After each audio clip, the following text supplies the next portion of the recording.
Здравствуйте, друзья! У меня есть одно объявление для тех, кто не хочет потерять из виду этот канал в случае закрытия Ютуба. Периодически время от времени ходят слухи, что Роспотребнадзор подумывает о том, чтобы закрыть Ютуб для россиян, и вроде даже будут наказывать за использование VPN. Хорошо, если это только слухи. И чтобы не потерять этот канал и в дальнейшем продолжать слушать мистические истории в моей озвучке, подписывайтесь на мои каналы на Рутубе и Яндекс.Дзене, ссылки на которые я оставлю в комментарии под этим видео. Эти платформы точно не закроют для россиян, потому что они русские. Приятного вам прослушивания. Крепота из личного опыта. Автор Тиамат. Источник Фостор.ру. Жили с родителями на съемной однокомнатной квартире. Родичи в комнате, я на диване на кухне. Так вот, пока спал там, мне каждую ночь снились кошмары. Всегда ощущение, что кто-то стоит над диваном. Частенько вскакивал от ощущения прикосновения. Жутко боялся, не спал по полночи. Смотрел в окно на дорогу. Были приступы лунатизма. Выходил в трусах на лестницу. Родителям не жаловался, было стыдно. Но однажды я вскочил от четкого рывка за ногу. Испугался таки знатно. А в углу мельком увидел силуэт женщины. В истерике прибежал к родителям. Говорю, что я там спать не могу. Мне, мол, страшно. Что женщину увидел. Мой отчим с фразой, что все фигня, пошел спать туда, а я лег с мамой. В 6 утра мы с мамой вскакиваем от криком. Ломимся на кухню, а там отчим, весь зеленый от страха, сидит в углу дивана. По его словам, что ему всякая хрень снилась, что в омут тянут, а вскочил от того, что ему в ухо пытались лезть тараканы. Через пару дней мама пожаловалась соседке. На что-то рассказала, что в этой квартире жила бабулька. На старости ее все кинули, а она поехала головой. Жила на кухне, где в итоге и повесилась. Такие вот пироги. В итоге мама народными средствами вывела там все. И после этого все как с чистого листа было. Ну а второй случай произошел, когда я уже был куда старше. Был у меня прадед, мужик что надо. Но очень любил он кофе. Пил по 6 кружек минимум, что изгубило его. Давление, инсульт, год лежал лежачий, умер на моих руках. Бабушка очень боялась оставаться одна в квартире. После смерти деда. В итоге я вызвался остаться. Морально поддержать, ну и вообще свалить от родичей была неплохая возможность. Первую ночь после смерти деда я спал в комнате с бабушкой, на полу. А на вторую, как поменяли постельное белье, лег спать в комнату деда. Так вот, лежу ночью, смотрю РЕН-ТВ. И тут понимаю, что в комнате пахнет кофе. Как будто вот прям свеженалитая кружка стоит перед носом. Я, так сказать, прифигел. Пошел проветрить квартиру. Бабуля спит, окна закрыты. И, кстати, заклеены. А в комнате пахнет кофе. И тут я вслух спрашиваю, мол, дед, ты что ли? И в коридоре прям отчетливо услыхал шарканье тапочек. Крепота. На всю жизнь запомнились эти моменты. Когда мы спим. Автор Талиша. Говорят, что когда тело спит, дух перемещается вне него. Астральное тело человека отдаляется и путешествует в иные миры или просто в пространстве. Пара историй о том, как дети видят такие вещи. Моему старшему сыну Мишке было тогда 10 лет. Мы делали в доме ремонт, и с детьми спали все в одной комнате. Однажды утром Мишка рассказал мне, как проснулся и увидел меня, ходящую, ну как бы плавающую, по комнате кругами в белой ночнушке. Смотрел какое-то время, а потом тихонечко позвал: «Мам!». Я метнулась назад к своей кровати, бесшумно, даже не скрипнув ею. Но при этом Миша видел меня, лежащую на кровати. Мы как бы слились. Утром он рассказал мне: «Удивительно, но я в ночнушке никогда не сплю, тем более в такой, как он описал. Вот так дети видят астральные тела спящих людей. А я, в свою очередь, в детстве, когда жила у бабушки, спала в проходной комнате и как-то проснулась среди ночи от желания в туалет. Открываю глаза и вижу, что на пороге комнаты стоит бабушка. Видимо, она тоже шла в туалет, а путь лежал на веранду, как раз через мою комнату. Я лежу, не шевелюсь, думаю, пусть сходит, а потом я. Она медленно выходит на веранду, а я слышу все звуки, скрипы там, как когда-то в туалете. Потом тишина, я жду, а уже не вмоготу. И тогда встаю и иду, думаю, там и встретимся. А на веранде никого. И в туалете. Разминуться мы не могли, дорога тут одна. Сделав свои дела, иду обратно, заглядывая в комнату бабушки, а она спит спокойно на месте. Проклятие подруги. Автор Ромашка. Начну с того, что пишу эту историю в 3-й раз, так как при попытках написать ее происходили странные вещи. Я написала уже большую часть, как вдруг печатный курсорчик полетел вниз. Текст разбился на абзацы, сайт начал моргать. Причем во всех браузерах другие сайты работали. Странности были только здесь.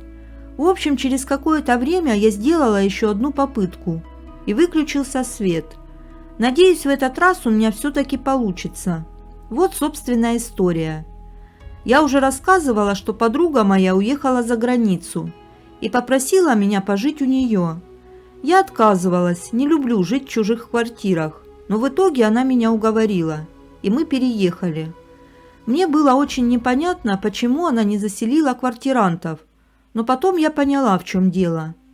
Она мне еще тогда говорила: «Поверь, мне это намного выгоднее, чем тебе». Дело в том, что они с мамой приезжали каждые полгода на недельку-другую. А квартирантам же не скажешь: «Вы тут, ребята, погуляйте неделю, пока мы вам счетчик намотаем, а потом вернетесь, поубирайте после нас, постираете за нами» и так далее. Я вообще не люблю жить на чемоданах, мне нравится стабильность. Но это, конечно, была не единственная причина, почему я не хотела там жить. Отношение было такое, как будто я там служанка, и по гроб жизни им обязана за то, что там живу. Хотя я этого совсем не хотела. Пару раз даже сбежать оттуда пыталась. Гром грянул, когда под Новый год приехала подруга на неделю. Через неделю после ее отъезда должна была приехать ее мама. Мы не стали возвращаться на неделю, смысла не было никакого. Звонит мне подруга и говорит: «Мама скоро приедет, съезди на квартиру и вымой печку с холодильником». Я ей отвечаю: «Я их уже мыла перед твоим приездом». Ее ответ меня просто потряс. «Ты думаешь, я там Святым Духом питалась? Я ж там жила неделю. Приди и помой. А то мама приедет, она грязь не любит, чтоб ей мыть еще не приходилось». Я пыталась говорить спокойно, насколько это возможно. «Ты знаешь, что-то мне так хорошо дома. Мы решили не возвращаться к вам туда. Мама твоя, когда приедет, мы заберем вещи». И тут была такая реакция. Я думала, у меня перепонки лопнут. Мы поругались. Но с какой-то стати кто-то будет решать, где мне жить. Я ей напомнила, что крепостное право уже отменили. Если не верит, пусть убедится. Она мне заявила, мол, ах, отменили, тогда я вещи твои не верну. Когда приехала ее мама, я попросила, чтобы хоть паспорта вернули. Конечно, она вернула и вещи, и документы. Тут еще нужно оговориться, что пока мы там жили, она присылала мне документы на перевод. Дело в том, что мы оба переводчики по образованию. Только она выбрала карьеру, а я семью. И она под предлогом того, что не успевает, присылала мне тексты на перевод. Я переводила бесплатно, конечно. Но делалось это в таком тоне. Знаете, она не просила помочь. Она просто присылала и все. Если меня не было в интернете, я же не могу там торчать вечно. У меня и свои дела есть. И связаться со мной было невозможно онлайн, она звонила по телефону и требовала срочно зайти в скайп. Причем даже не спрашивала, занята ли я. С таким отношением я старалась быть занятой как можно чаще. Так вот, продолжаю. Написала я ей сообщение, что не хочу продолжать общение с ней. что меня не устраивает отношение начальника и подчиненного в дружбе. Просила оставить меня в покое. И опять шквал эмоций. Мол, как я посмела, и кем я себя возомнила, и так далее, и то прочее. Я не читала ее ругательства и сразу удаляла. Но одно письмо я все-таки прочитала. А зря. Она там писала примерно следующее. «Не захотела умом своим делиться, так останешься со своими мозгами одна. Никому будешь не нужна. И с ума сойдешь. Будешь жить в аду, и меня всю жизнь помнить будешь. Еще приползешь ко мне. Я знаю, что нельзя принимать на себя проклятия, иначе они обязательно сбудутся. Просто мысленно подумала. Твои речи на твои же плечи. И все. А потом быстро это все забыла. У меня этот эпизод из памяти начисто стерся, и я зажила своей жизнью. Где-то через полгода начался этот кошмар. Как сейчас помню. Сидела я ВКонтакте и обсуждала картинку с белочкой, которая повелевала водой. Смешная такая картинка. И вдруг приступ паники. Мне стало очень страшно. На ровном месте. Я пыталась успокоиться, но чувство такое было, что моей жизни что-то угрожает. И не проходит страх по сей день. У него нет причины. Ничто меня не пугало до такой степени. Уже 2 года я в напряжении 24 часа в сутки. Ничего не помогает. Я просыпаюсь в страхе и в страхе засыпаю. Стоит ли говорить, до чего меня довело это состояние? Пропал аппетит, интерес. Я не могу отвлечься и расслабиться. У меня есть все для счастья, но оно как бы под запретом. Я боялась рассказать кому-нибудь об этом, прям как ком в горле встает. Я не боялась, что меня сочтут сумасшедшей, так как в моем кругу все понимают, что у меня есть странности. Если бы не понимали, этих людей не было бы рядом. Но не могу рассказать, и все. Не могу слов найти. Даже сейчас печатаю этот текст, очень хочу выразить свои чувства, но в полной мере не могу. Да и решиться это рассказать мне стоило больших усилий. Так что очень вас прошу отнестись с пониманием. Я не искала мистических причин. Мне это как-то даже в голову не приходило. Я решила обратиться к психологу. Думала, что у меня тревожное расстройство. Взяться ему было неоткуда. Но психика человека – загадка. В общем, долго психолог со мной работала. Ничего не помогало. Она не могла найти причины. Делали мы тесты всякие. Они показывали, что все в норме, и отклонений никаких нет. И вот однажды она предложила провести сеанс гипноза. Я разрешила. Я человек гипнабельный. Могу сама себя в транс вводить, если захочу. Могу быстро впасть в гипнотическое состояние. Но на то должна быть моя добрая воля. Если не захочу, ничего не получится.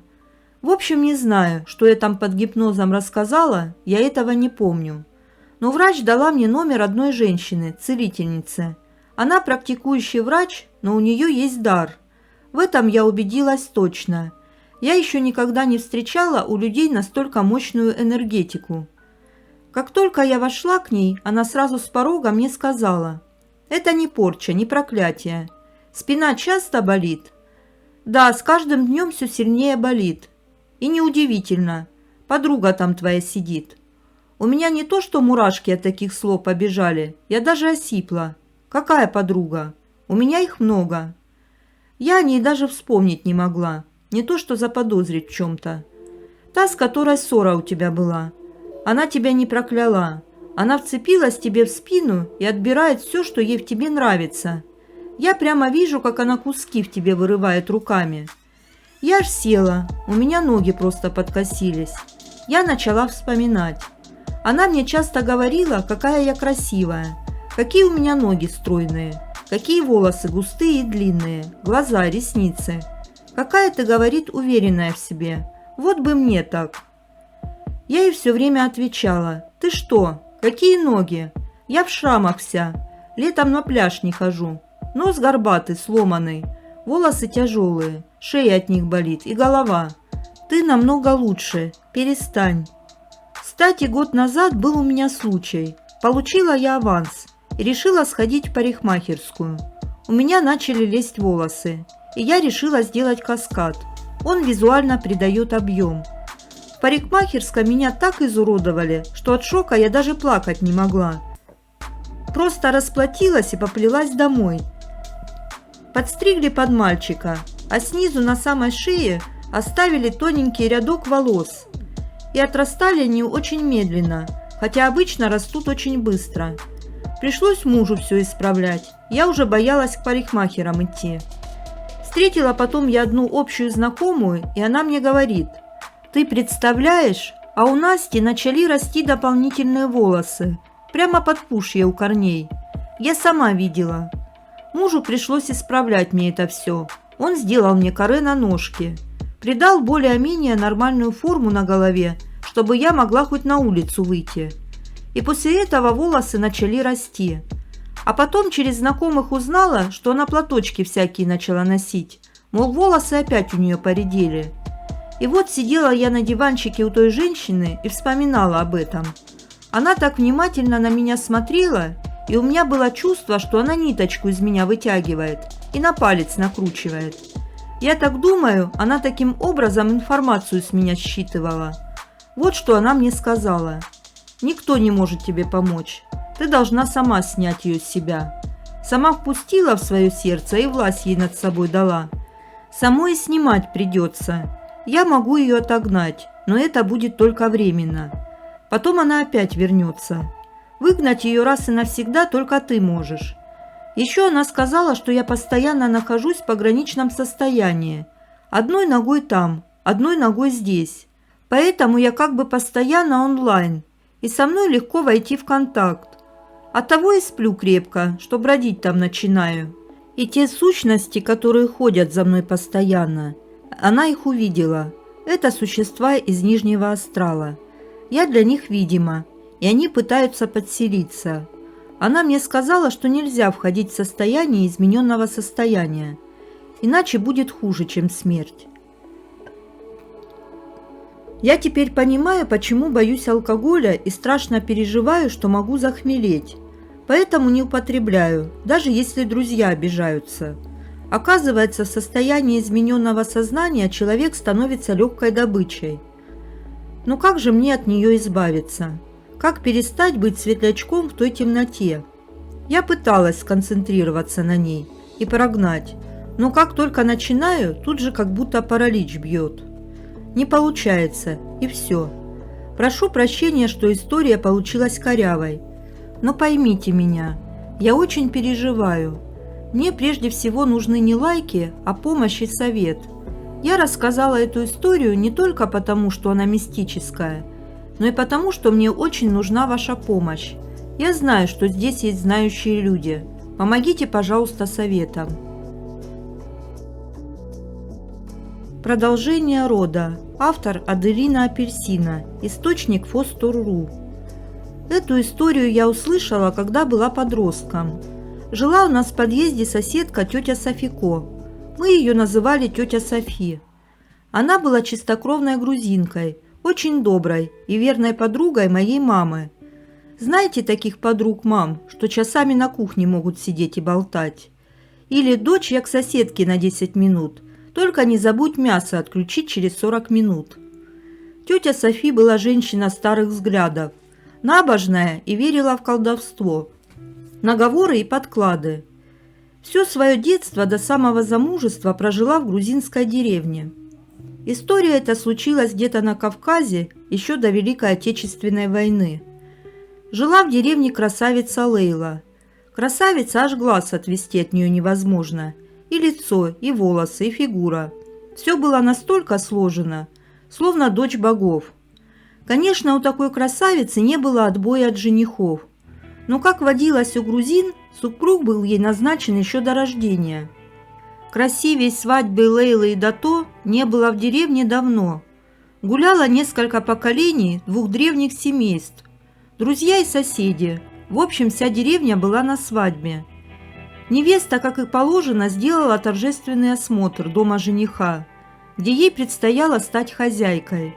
В сопровождении свидетелей и гостей жених и невеста на счастье разбили красивую тарелку перед входом в дом. чтобы дом был богатым, а семья радовалась потомству.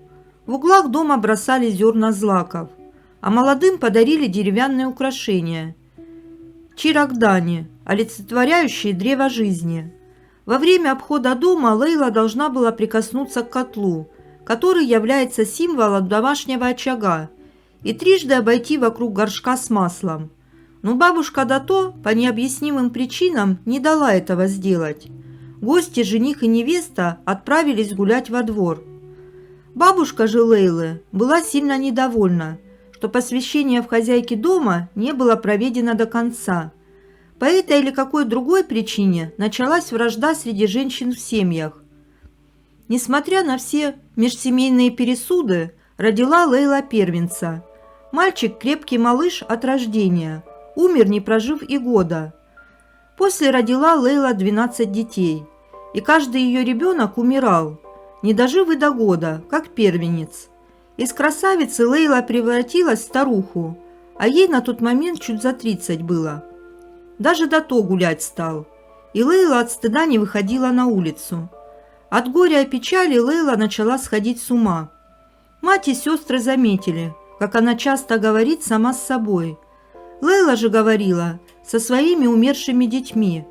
Она утверждала, что они просят ее не спать на кровати. Просят пить, плачут, беспрестанно повторяя: «Мама, я пить хочу». Недалеко от деревни в горах было озеро, глубокое и холодное. На это озеро бабушка и отправила Лейлу испить воды и самой искупаться в одиночестве, без подвяз, в одной рубашке с распущенными волосами. А после купания вернуться домой и 3 дня никому хлеб, спички не занимать. Все эти 3 дня Лейла не вставала с кровати. Сильный жар мучил ее тело. Вскрикивала она время от времени и несла бред. В перине черти хороводы водят и шепчут. Шепчут, кружат меня. «Дато, Дато! Скрой перину кинжалом, спаси меня!» В гостевой собралась родня. Сестры и мать Лейлы плакали. Старая же, как сухая корга, бабушка Дато не пускала мужа к постели жены. Все твердила: «Исходит девка, пришел ее час, женские дела. Тебе нечего на умирающую смотреть». На исходе 3-го дня Дато пришел изрядно подвыпивший. Несмотря на указания бабушки, вошел в спальню, взял Лейлу на руки, прижал к себе. Она тихо по-прежнему просила вскрыть ее перину. Не выдержав ее просьбы, он распорол всю перину вдоль и поперек. Перья и пух летели по всему дому, а в ноги Дато упал сверток, напоминающий кровяную тряпку. Когда развернули этот сверток, там была крестильная рубашка и пелена для младенцев, исколотая иглами. От этой находки Дато перекрошил всю мебель в спальне. Это был подклад. Его сожгли в горах. Зарезали барана, как бы отдавая его в жертву тому, кто подклад сделал. Дато с Лейлой прожили вместе до глубокой старости, как водится на Кавказе. Но продолжения рода в их семье так и не было.